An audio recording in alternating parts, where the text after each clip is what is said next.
Good morning mga ka-DI. Salamat sa Panginoon at Lunes ngayon guys.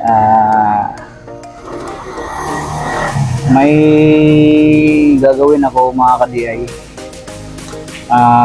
Maglilinis ako ng motor. At yung lilinisan ko ngayon guys na motor is yung Honda Beat ko. At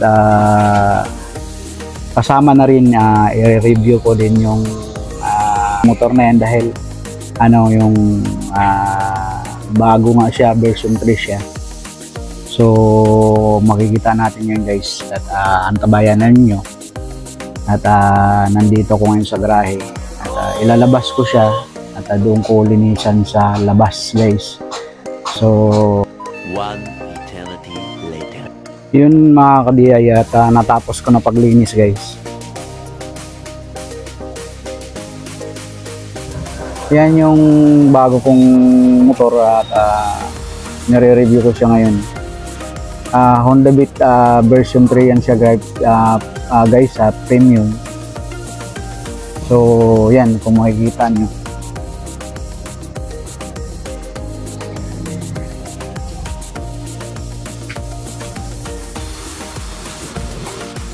So nasitapan ko na siya ng top box guys. Yan.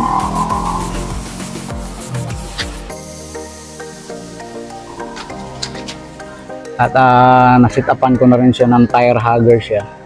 So yung niya. Bago na to. Hindi talaga yung stock to. Binili ko to sa online. So yung niya guys. Hitsura ng Honda Beat.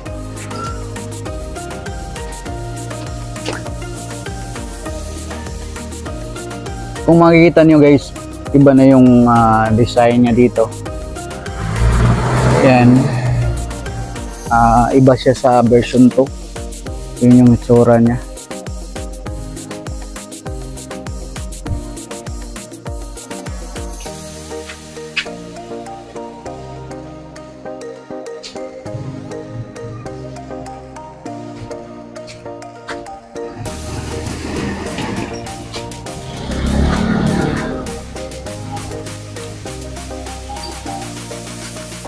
Kung makikita nyo dito guys, yung susian niya, ang susian niya is pwede nang na-open siya dito.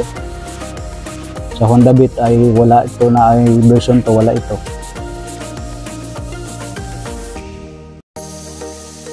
Ito nilagay ko na rin, bago na yan eh.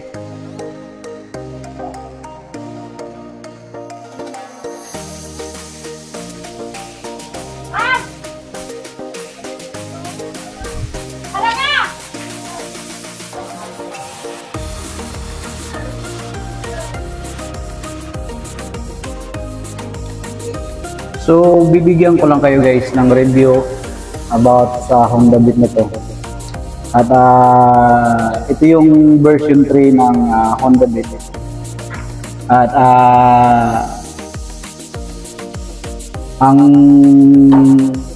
ito yung pinaka matipid ngayon na bagong labas ng Honda Beat. Dahil ang 1 litro niya guys ay umabot ng 58 kilometers, 58.2 kilometers guys. So yun yung konsumo niya. So ito yung pinakamura ngayon na pinakamatipid na motor sa lahat ng mga scooter.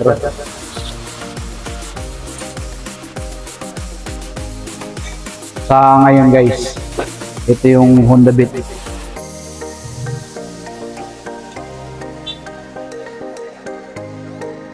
Yung mags niya kaya nagustuhan ko. Parehas ng Zomer ko din. At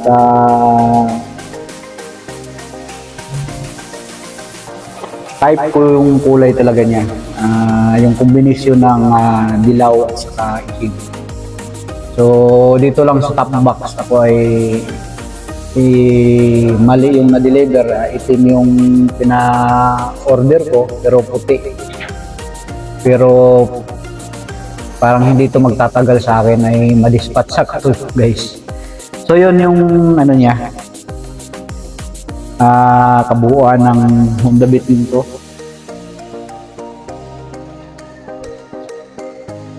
Ito kung makikita nyo guys, sa yung plaka niya is may ilaw na siya. Masulit natin guys yan.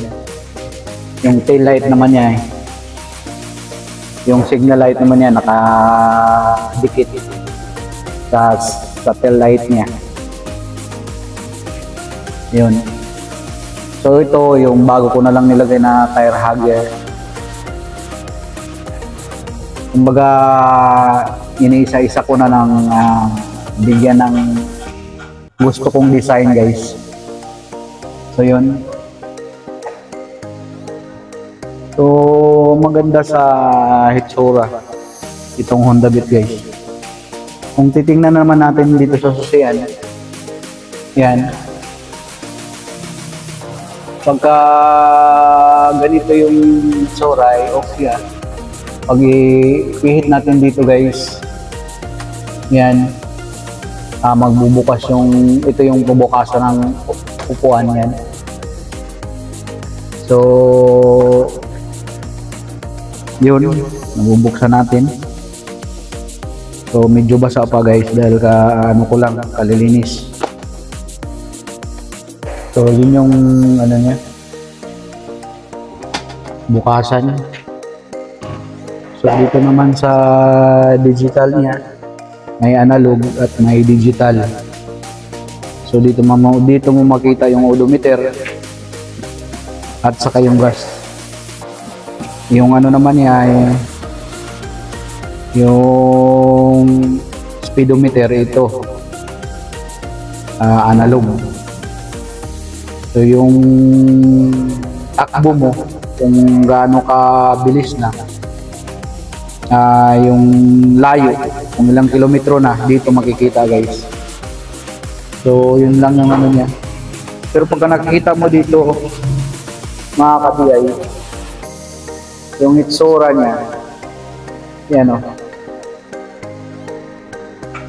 ito yung parang type diamond. Yun yung nagpapaganda sa kanya. Tapos yung mga hubis niya dito guys, yan hanggang dito, yung mga curve niya, yun yung nagpapaganda sa style niya. Kung titingnan natin, pati yung headlight niya, yung style ng headlight niya, yan, ang ganda na guys. So talagang pinaganda ng Honda yung design nilang yun sa version 3. Yan. At ayun, sticker lang to guys, decals, pero ito talaga yung emblem niya. Yan, dikit. So yun lang guys, may ano rin siya, kill switch. Ito yung side stand niya, so gumagana din yan. So yun lang yung makikita ko sa inyo guys na picture nito.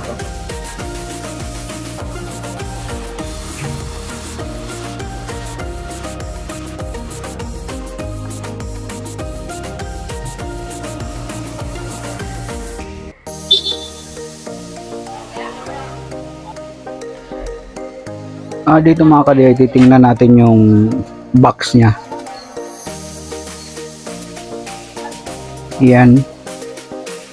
Yung box niya guys ay 10 kilos or 10 liters. Medyo malaki na rin. At may mga tools siya na kasama guys. Yan yung tools. May combination rings na open, pangtanggal ng spark plug, at saka combination na Phillips screwdriver guys. So yun ang kasama niya. na nandito sa box. So medyo malaki na rin yung box niya. Kasi dito yung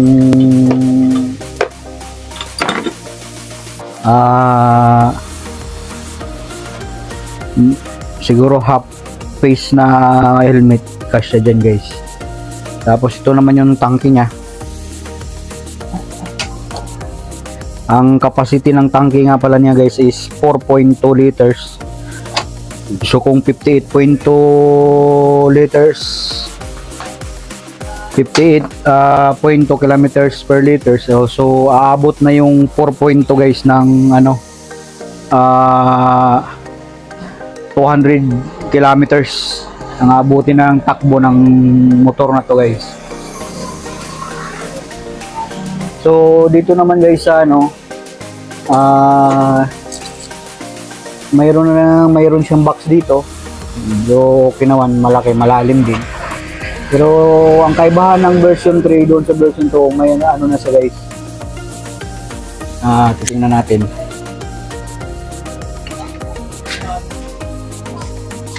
May charging point na siya. Yan. Power outlet 12 watts, maximum ay 12 volts, 1 amperes. Yan. So, dyan na siya. So, ito yung kagandahan kahit na mag long ride ka, mayroon ka ng USB. May mag-charge ka na ng cellphone. So, yun siya. So, yun. Sa specification naman ng motor na to guys ay yung length niya, yung haba niya punta dito ay mayroon 73.9 inches siya yung haba niya guys. Tapos yung width naman niya, yung lapad niya is 26.3 inches guys. Tapos yung height naman niya, yung tayo niya galing sa baba is 42.3 inches siya guys. Kung naka ano naman siya, naka stand, center stand, maging 49.4 inches siya guys. So yung minimum ano niya, ground clearance dyan, pagka hindi siya nakapag center stand, ay nandyan siya sa 5.8 inches yung height niya galing sa ground doon sa yan, ilalim na yan. So yun guys, yung ang ano niya. Tapos yung weight naman niya guys ay nandyan sa 92 kilograms with maximum weight capacity na 122 kilograms. Yun yung bigat niya kung halimbawa may sakay na, mga ganyan. So yun lang naman. Yung luggage naman niya, yung kanina sinabi ko 10 kilos or 22 liters. Tapos yung fuel ano niya guys is yung kanina dito, yung fuel niya is ano, unleaded petrol, 91 octane. So yun yung ano niya, yung specification na guys. Tapos yung battery niya is 12 volts.